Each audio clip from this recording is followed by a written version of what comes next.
What's up, Sportsman's Nation? It is Parker McDonald here with my friend Michael Pike. What's up, guys? Who you have probably heard if you listen to my podcast, the Southern Ground Podcast, on the Sportsman's Nation Network. Today we are just covering ground on a new piece of public land that we've never been to before, or I haven't never been to. Michael's been here a couple times. Yep.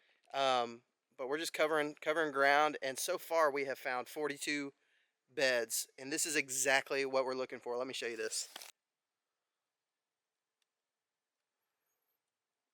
There you go.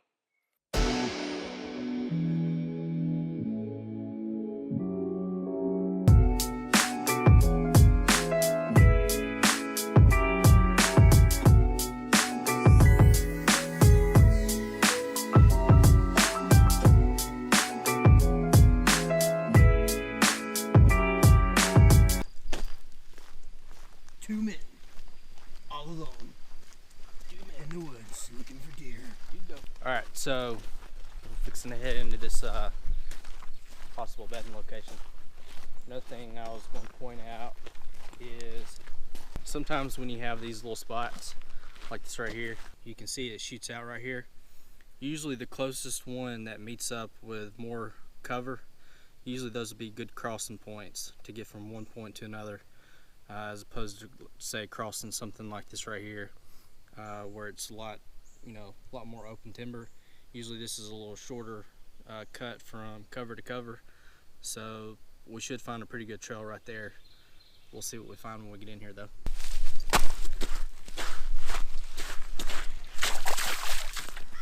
A lot of times these beds are like 20 or 30 yards up the hill from these main trails. Here's a trail that splits off. We might should go ahead and go up. It could be leading to a bed. This is pretty warm too. Yeah, been using this one pretty good bit. Oh, yeah, there it is right there. Yeah, there's quite a few of them. Hey, But remember that time I walked right by it and went up there? Yeah. If you're following this main trail, you don't necessarily run across these beds on the main trail. A lot of times they'll be just a little ways off. Yeah, we that actually way. split off on that one, right? Yeah, I saw a faint trail coming up, and I've heard a lot of people talk about bucks, specifically using trails, more faint trails. But I think, honestly, once you find those faint trails, what it is most of the time is leading up to bedding instead of a buck traveling on a different route. I come with Michael so that I can get a workout, mostly. I really like the musky leaves behind me. On the bed. This is one of those points that I've talked about before, where you have the spine of the ridge coming down. Yeah. And you Like got a trail, and there's like a little angle in there. Mhm. And a lot of times you'll find beds in those. So would you think that would be a doe bed or a buck bed? That I haven't figured out yet. Otherwise I'd be rich.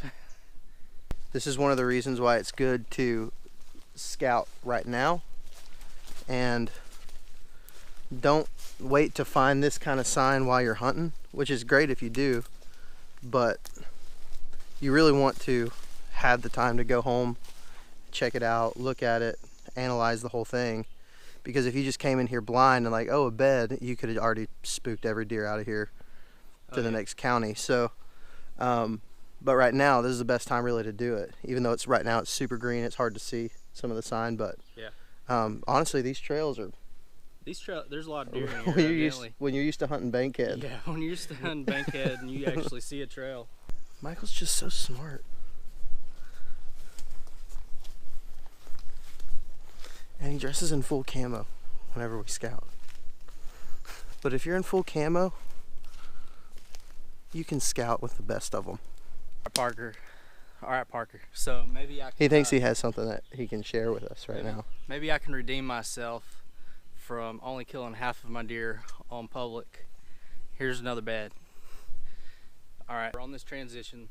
Here's pines behind us.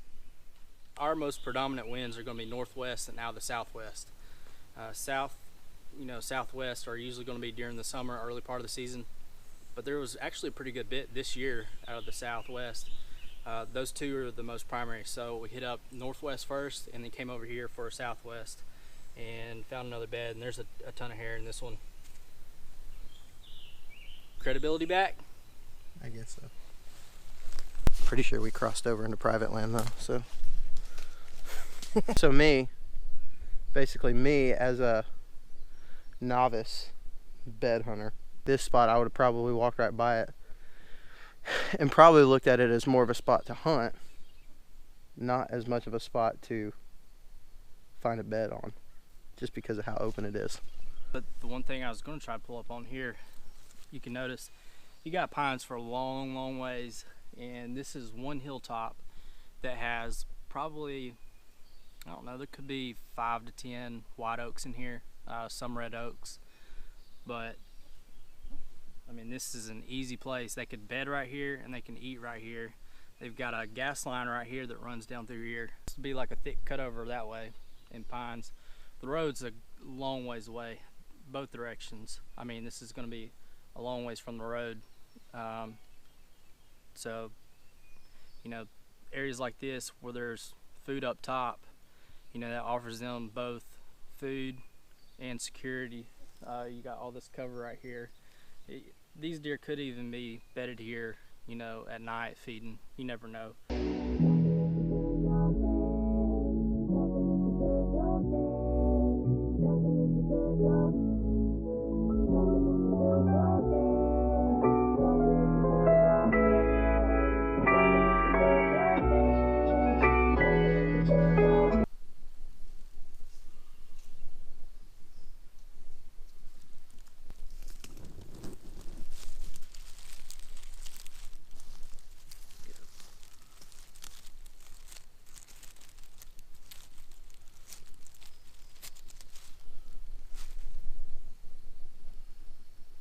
All right, so we're here in this little spot. I don't know if you can see, but right there is the road. 50 yards away.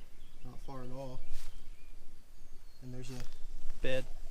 right here, and there's probably actually quite a few beds right here. Just a little knoll right off the road. Right off the road. So we've talked about it before. We talked about it on the podcast that Michael was on about hitting these spots. Don't overlook the spots that everybody else overlooks, because a lot of times those deer, they know where the pressure is coming from. They know where people are, and they like to have that advantage. I was actually talking to somebody the other day, here's another bed, talking about how they said that they always spook deer up when they were walking to their spot, and this property is like right off of a major highway. They were talking about how they always spook deer that were bedded up right when they're walking to their spot. And that just goes to show that, you know, these bedding areas like this sometimes can be your best bet, because everybody else thinks that the deer aren't going to be there. And you can see we haven't had the camera on for very long and we're already here at the road. It'd be super easy to get discouraged when you hunt a spot like that, because you'd constantly be seeing cars coming by and probably even people walking by you. But I would just stick it out, because I mean, proof's in the pudding. There's a lot of beds right there. So yep. I don't know anything about on the side of your face. I don't know anything about public land. I'm a private land hunter.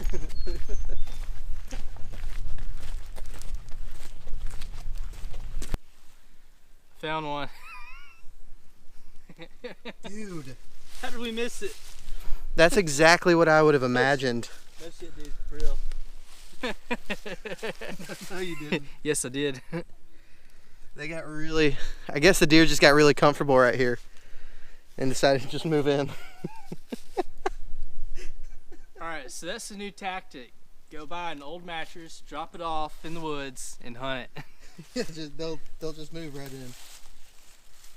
Seriously, let's... Well, there you go. That's not what I was expecting. You find another one?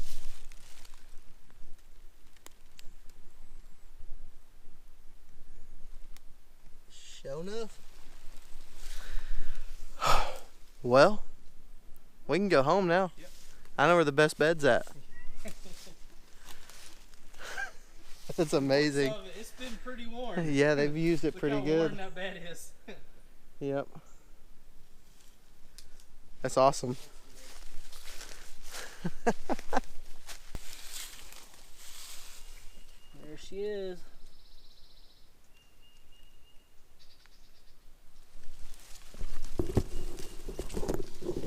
Number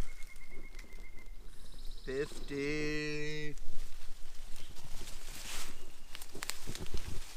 This one's in some thick shit. Check this out right here.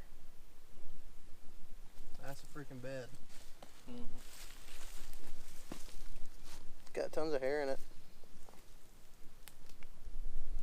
I don't know if you can see that, but there's a bed right there. There's another one right there. We're on northeast facing slope, but it's gonna be for a southwest wind. Right, which is normal. Basically what we have right here is a ton of freaking beds that are wore down to the dirt, and right now I'm standing in the middle of one. There's tons of hair. So let me go. Like it's what, 4 or 5 foot long? Yeah. Then you got a smaller one right there though. But And then there's one right there. come down here and look. And if any of y'all know what lives in these holes, the deer and whatever lived in these holes, they usually bed in the same area, use the same trails. Usually I find them really close by each other. I have no clue what lives in these holes. Maybe somebody else does. But you got another worn down bed right here. See the dirt?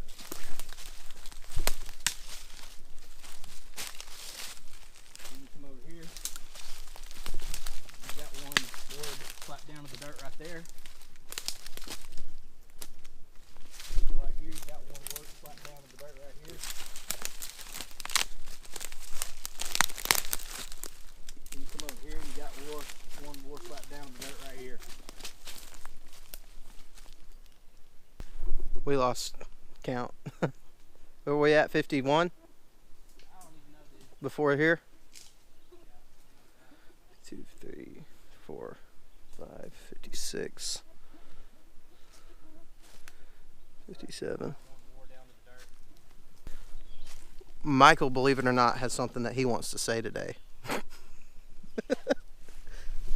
Alright, so we're just talking up there at those beds. Trying to figure out if it was doe bedding, this might be a perfect setup if there was a really good trail or something coming out through here. Well, we just dropped off the hill and there's a really nice logging road right here. As you can see right below us, there's 2 nice scrapes. So on a southwest wind day, these deer are going to be cruising this whole thing. Probably this logging road. What you can do is you can set up, depending on where you're hunting it. If you're hunting it early morning, you know, you might rather be below it, that way your scent's going down, but more than likely they're going to be cruising through about 10 o'clock in the morning, 10 to 11, and so thermals are going to be rising by then. What I do is, we'll have to find a spot, but far enough away from them does to where we don't blow them out, because they're up above us right now, so probably further down along this, or if there's a nice little creek crossing or something down here, might be something you can set up on during the rut. Yeah, and that's one of the things I'm learning too right now, especially with Michael being here. I'm learning that a lot of the times that I've seen deer, a lot of the times that I've seen bucks cruising like logging roads, you can't just say, oh, logging road, I'm going to hunt it. But a lot of times that I have seen bucks, more than likely it's a similar situation to this. Wouldn't you say? Yeah. Like, and you just don't even know it because you hadn't been back up in there or whatever. Right. Those does are coming straight down through here, and they got a trail they're probably crossing right here. This is an overhanging branch, and you know you see a rub over there, an old rub. But what they're doing is cruising through here, checking these does, see if they got a hot doe. And then with all the beds we found around on the other side, they can cruise this one whole side and get 2 bedding areas. Well, actually 3 bedding areas. There's 3 bedding areas on this one little hillside right Yeah. here. And so they can cruise this whole thing, scent checking these does, see if any of them are coming into estrus. This is a good spot to be on, but only at a certain time. You got like a 2-week window where this will be a good setup. Other than that, you might as well hang it up. That's all I gotta say. Private land hunter. That logging road is just like right over here, and we just kind of ditched the logging road and went over this way to a different spot, and you can see this kind of long point. It's more rounded, but it's super steep. We got over here. This is actually the spot that we've been hiking to get to, and you can see we're right here in this bed. So you got one bed right here. Looks like it's probably facing out that way. You got this one right here. I can't really tell. It almost looks like it's curved that way, maybe looking back up the hill. And you got this bed right here. It's facing back off that hill right there.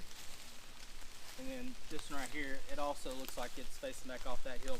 You can definitely see that. You can definitely see that one, and you can really see this one. Yeah, this is really good. We probably just jumped this deer up out of this bed because it's been raining here for the past couple of days on and off. It's raining right now actually. So this is a fresh bed. We could have jumped this one here just recently when we were talking about our setups over there. How we would set up to kill him. Cool.